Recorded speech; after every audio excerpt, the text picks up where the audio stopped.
Hello students of class 10. Now let's move on to part number 7 of our chapter Nationalism in Europe. मैंने previous part में आप लोगों को unification of Italy पढ़ाया था। हो सकता है उसमें जो मैप था वो आपको अच्छे से क्लियर ना हुआ हो स्क्रीन पे, तो इसको एक काम करेंगे, जब आप लोग पार्ट नंबर 6 देख रहे हैं या देख रहे थे तो उसी टाइम पे उसको अपलोड भी कर देंगे, है ना। उसी टाइम पे आपको मैप भी अपलोड हो जाएगा क्लासरूम पे, तो मैप को आप साथ में मोबाइल में रख के भी देख सकते हैं। मैप का मैं अलग से पीडीएफ फॉर्म में करके उसको अपलोड कर देंगे, ठीक है। और जब क्वेश्चन आंसर में explain the unification of Italy ऐसे एक क्वेश्चन भी बनाएंगे तो वहां भी ये क्वेश्चन आंसर के नीचे ये मैप होगा, ठीक है। तो अच्छे तरह से क्लियरेंस हो जाएगी वहां पे। और जब वीडियो की बात थी तो उसको जूम करके अगर देखेंगे तो वहां भी क्लियर वो हो जाएगा। चलिए नेक्स्ट आता है अब the growth of great Britain. अब लास्ट है ग्रेट ब्रिटेन कैसे बना। आज हम देखते हैं ब्रिटेन किंगडम है एक, है ना, पूरा एक देश है जिसको हम ब्रिटेन बोलते हैं। तो इसकी शुरुआत जो हुई वो काफ़ी एक लॉन्ग प्रोसेस जो हुई, आपके सीबीएसई का क्वेश्चन है कि क्यों हमें ऐसे कहते हैं कि जो ब्रिटेन का यूनिफिकेशन था वो काफ़ी एक लंबी प्रोसेस थी, लॉन्ग एंड हार्ड प्रोसेस थी। उसके पीछे की कहानी ये है कि बहुत सारे किंगडम्स अलग हुए हुए थे, बहुत सारे लैंग्वेज बोलने वाले लोग थे, काफ़ी समय लगा यूनिफिकेशन होने में, इसलिए प्रोसेस काफ़ी लंबी कहलाती है। अभी ब्रिटेन में कोई सिमिलर आइडेंटिटी नहीं है, है ना। सब अलग अलग लोग बटे हुए हैं। कुछ लोग इंग्लिश लैंग्वेज बोलते हैं,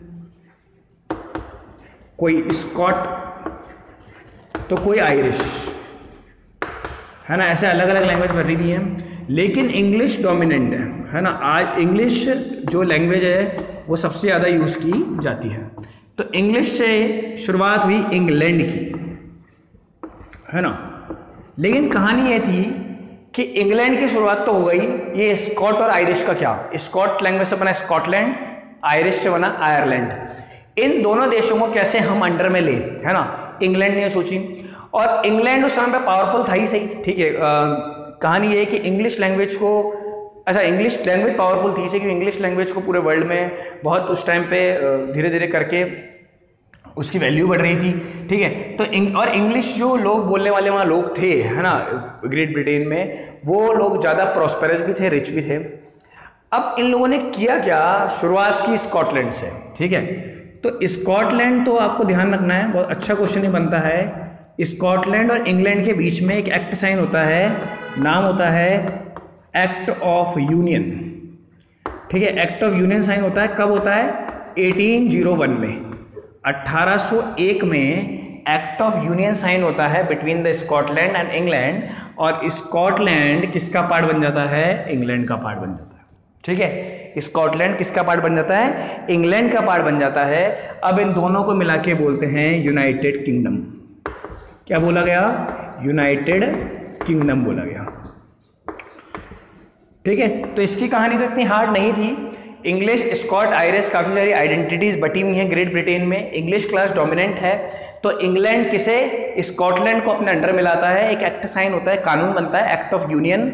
ईयर क्या है, 1801, और स्कॉटलैंड इंग्लैंड साथ आके क्या कहलाते हैं, यूनाइटेड किंगडम कहलाते हैं, ठीक है। उसके बाद बचा आयरिश या आयरलैंड हम बोले। ये एक्ट ऑफ यूनियन आपको ध्यान रखना है। अब देखिए आयरलैंड की कहानी थोड़ी सी बड़ी है। आयरलैंड में जो क्रिश्चियंस हैं, क्रिश्चियन कम्युनिटी ज़्यादा है, वो दो पार्ट में बटी हुई है, कैथोलिक्स और प्रोटेस्टेंट, ठीक है। कौन से दो पार्ट में बटी हुई है, कैथोलिक एंड प्रोटेस्टेंट। आपने पहले भी सुना होगा, इंग्लिश जो क्रिश्चियंस होते हैं उनके दो तरह के, एक वो विचारधाराएं होती है, फिलॉसफी होती हैं, एक को कैथोलिक ग्रुप बोलते हैं, एक को प्रोटेस्टेंट ग्रुप बोलते हैं, ठीक है। इंग्लिश जो है यानी कि इंग्लैंड जो है वो प्रोटेस्टेंट ग्रुप को सपोर्ट करता है, यहाँ लिख देते हैं सपोर्टेड बाय इंग्लैंड। और वो ये चाहता है इंग्लैंड कि प्रोटेस्टेंट ग्रुप क्या करें, ये कैथलिक ग्रुप पे हमला कर दें, कैथलिक ग्रुप को यहाँ से भगा दें और खुद शामिल हो जाए इंग्लैंड में। तो ये जो आयरलैंड है ये भी इंग्लैंड में आ जाएगा। उसके बाद ये प्रोटेस्टेंट ग्रुप पे लगातार इंग्लैंड जो है वो प्रोटेस्टेंट ग्रुप को बोलता है कि आप जल्द से जल्द इनको हराएं और हमारे अंडर शामिल हो जाएं। लेकिन कैथलिक ऐसा करने को तैयार नहीं है। कैथलिक लीडर है एक, नाम है वोल्फ टोन। ये एक बहुत बड़ा मूवमेंट चलाएंगे, सरकार के खिलाफ विरोध करेंगे और सरकार से बोलेंगे हम एक अलग कंट्री बनना चाहते हैं, आयरलैंड का अलग देश बनना चाहता है और वो ब्रिटेन में शामिल नहीं होना चाहता। प्रोटेस्टेंट का लगातार ये कहना है ना, प्रोटेस्टेंट चाहता है वो शामिल हो लेकिन कैथलिक नहीं चाहते, और इंग्लिश भी किसको सपोर्ट कर रहे हैं, प्रोटेस्टेंट को कर रहे हैं। ठीक है, बहुत बड़ा एक रेवोल्यूशन चलता है कैथलिक्स का, देखिए इसमें लाइन भी लिखी हुई है। ठीक है, in 1798 after revolt led by Wolfe and his United Irishmen against British, Ireland was forcibly included in the United Kingdom of Britain in the year 1801, है ना 1801। ओके सॉरी, मैंने आपको एक्ट ऑफ यूनियन के ईयर 1801 लिखा दिया, उसको mark कीजिए, correct कीजिए, 1707 कीजिए।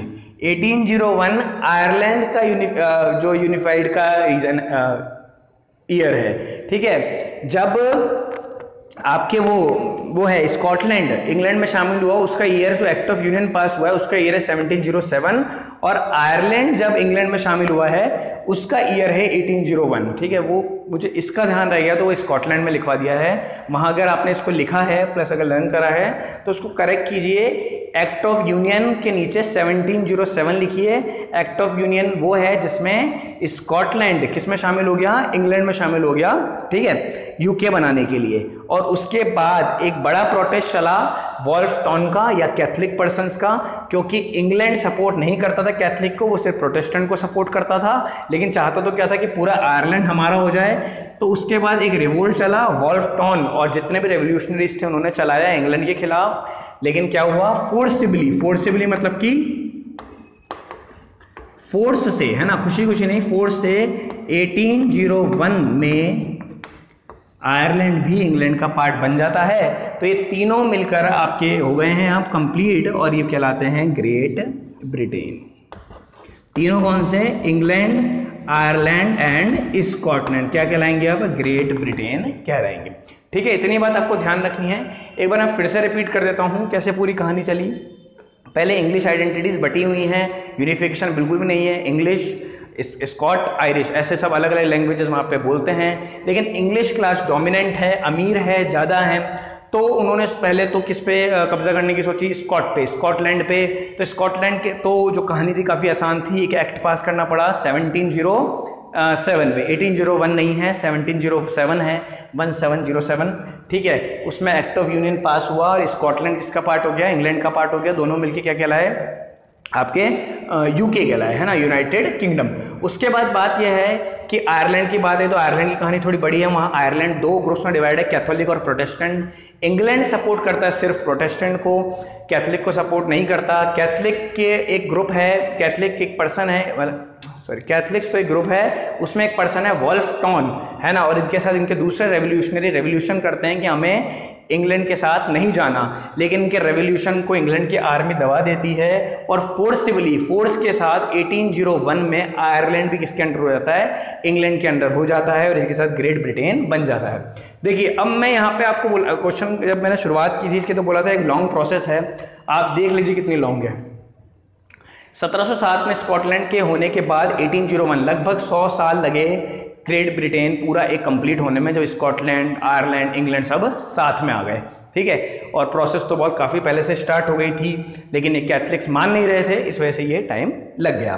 ठीक है, उसके बाद अब ये कंप्लीट होने के बाद, ठीक है, एक ब्रिटिश नेशन बना, है ना, सिंबल बनाया गया, इसके ब्रिटिश फ्लैग बनाया गया, नेशनल एंथम बनाया गया, और इंग्लिश लैंग्वेज को बढ़ावा दिया गया। मैं वो आपको सिंबल्स ही बताया था सारे क्या क्या बनाए गए।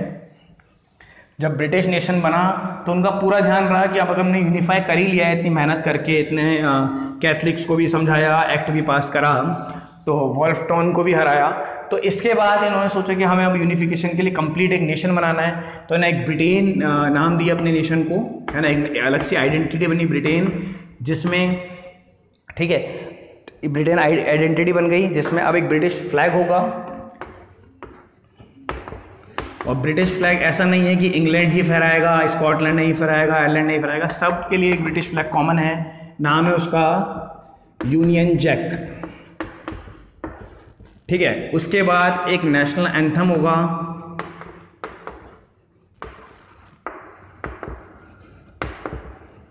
नेशनल एंथम का नाम लिखा गया God save our noble king, है ना, God save our noble king, ये इनके नेशनल एंथम का नाम रखा गया।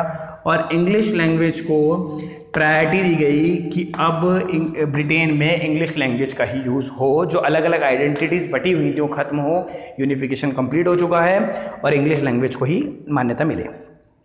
उसके बाद आपने यूनिफिकेशन पढ़े, खासकर बड़े बड़े देशों के, यूरोप के कैसे यूनिफिकेशन हुए, ब्रिटेन, जर्मनी, इटली, है ना, और फ्रांस से तो शुरुआत हुई थी कहानी की। अब ये चैप्टर एंडिंग की और है, पार्ट नंबर 8 में हम इसको एंड कर देंगे और आप पढ़ेंगे कैसे अब धीरे धीरे करके छोटे छोटे स्टेट्स बन के आएंगे और आगे मैं आपको कहानी चले बताऊंगा, है ना, बहुत इंटरेस्टिंग। उसमें छोटी सी बात है, वैसे पूरी कहानी आपको नहीं पढ़नी, एक छोटा सा टॉपिक है, तो उसमें हम पढ़ेंगे आगे अब क्या होगा। अब तो यूरोप पूरा बन चुका है, एक तरह से बड़े बड़े देश यूनिफाई हो चुके हैं, ठीक है। पार्ट नंबर 7 में इतना ही ध्यान रखेंगे। So okay, thank you.